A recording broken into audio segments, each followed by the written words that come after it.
In this video, I am going to be ranking the Doors' 9 studio albums. And yes, you heard me correctly, 9 studio albums. The Doors did record 3 albums after Jim Morrison passed away. And unfortunately, I do have to cover those since they are a part of the Doors' discography as much as I wish they did not exist. So let's just get after it straight away and get this over with. Number 9, Full Circle. I am not a fan of Ray Manzarek's voice. I feel like he tries to be a little too showy and he's trying too hard. I never liked his vocals, even on some of the live stuff that the Doors did when Jim Morrison was alive. He'd sing a song or two, and just never cared for it. Any album that opens with "Get Up and Dance" is just, for me, the bottom of the barrel. I really wish these albums didn't exist. Some of the tracks sound similar to the Doors style from LA Woman, and you can see what direction they would have gone in had Jim Morrison lived, but the songs themselves just do not stand up. They're very weak. For me, they're hard to listen to. Other Voices at number 8 is just kind of more of the same. It's not as terrible as Full Circle is. However, you've got a track here called "Variety is the Spice of Life." Really? If Jim Morrison were alive, that song, I guarantee, would never have appeared on any Doors album. You've also got a track called "I'm Horny, I'm Stoned." So let's just put those albums aside, forget that they existed. Number 7, An American Prayer, is, at least you got some Jim Morrison there, but essentially what they did is Jim Morrison recorded a poetry album on his birthday. I think it was the year before he died. And the tapes that he made, the Doors took and did some instrumentation behind them. They're not really songs, so to speak. They're more mood pieces, I guess. And there's a live version of Roadhouse Blues for some inexplicable reason. So it's, if you like Jim Morrison's poetry, if you like some of the more poetic lyrics that he wrote as part of the Doors, you might enjoy this one, but it in no way stands up to any of the Doors' 6 studio albums that they recorded when he was alive. Number 6, Soft Parade. I like this album. I just am not huge into the big jazzy songs. They were kind of in a rhythm and blues groove, and there were some jazzy passages. Touch Me is fine. Tell All the People, not a big fan of. It's just a little too preachy. It's just a little too peace and love, and come on people now. It's just the weakest album opener on any Doors album for sure. Runnin' Blue, I know it's a tribute to Otis Redding, but it's just, I don't know. There's too much brass on this album. I like Wild Child a lot. Easy Ride is okay. The Soft Parade song itself is interesting in parts, but it's just a little too poppy, a little too brassy for me.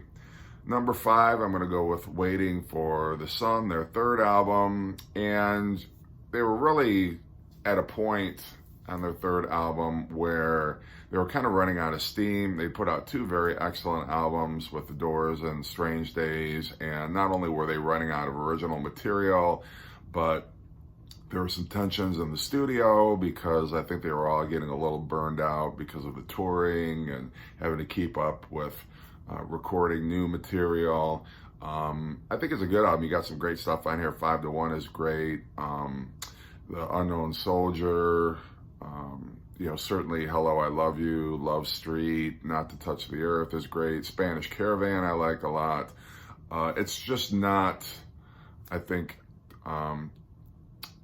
one of their strongest efforts, although I do enjoy it. I listen to it a lot, but I think the albums that I'm ranking higher are ranked higher for a reason. Number four, I'm gonna go with Morrison Hotel.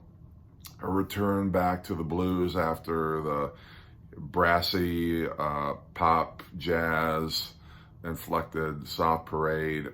Straight out of the gate with Roadhouse Blues is great. The track that was left over from Waiting for the Sun sessions, which I think would have made the Waiting for the Sun album a lot better, is the number 2 track. I love that. I love the whole Peace Frog, Blue Sunday track. I like Maggie McGill. I like, just so many great songs on here. Queen of the Highway is great. Ship of Fools is charming enough. So it's a solid album. I think there is a few clunkers on here, but I still think that it's a solid Doors album, and I love it start to finish. It's just I don't like it as much as the ones that I'm ranking ahead of it. Number 3, Strange Days, their second album. I think it's a brilliant follow-up to their debut album. You've got the classic title track, Strange Days, where Jim's voice has got some kind of eerie echo on it. I love that. I love Your Lost Little Girl, which I think Jim wrote with Frank Sinatra in mind. Obviously Love Me Two Times is great. People Are Strange, classic tracks. I like When the Music's Over. That's a great ending, sort of the companion piece to The End, which ended the first Doors album. So I really like Moonlight Drive, again, classic. Horse Latitudes is some Jim Morrison poetry, which, it's got a great, it's almost like a mind poem or something, but I appreciate it for what it is. And I really like that album a lot. It's just, it's sort of a carryover from the first album, which I like a lot. So number 3. Number 2, LA Woman. Just so many great moments on this. I love LA Woman, Riders on the Storm.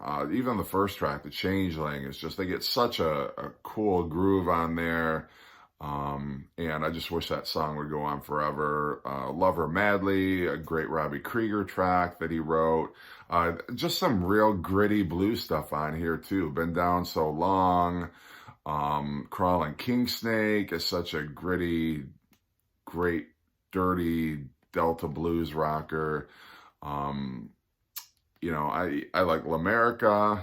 And Jim Morrison's almost got 2 different singing styles on this album. He's kind of got like the gritty blues singer of Been Down So Long, and then kind of L'America harkens back to the earlier Jim Morrison, where he wasn't kind of singing so aggressively.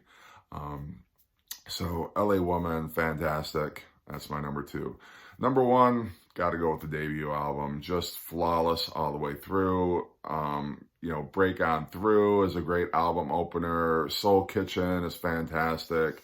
I even love Alabama Song. There's a charm to that one as well. You've got Light My Fire. On the second side, you've got Backdoor Man, which is a great blues rocker. I love The End. I love Take It As It Comes. I Looked at You is fantastic. Just a great, great album all the way through. And it's timeless. It sounds as fresh today as it did back when it was released in 1967. Not that I was around in 1967, but you know what I mean. So that is my Doors ranking. If you want to share your ranking, leave it in the comment section. If you disagree with any of my rankings or you have a comment, absolutely let me know. And as always, thanks for watching.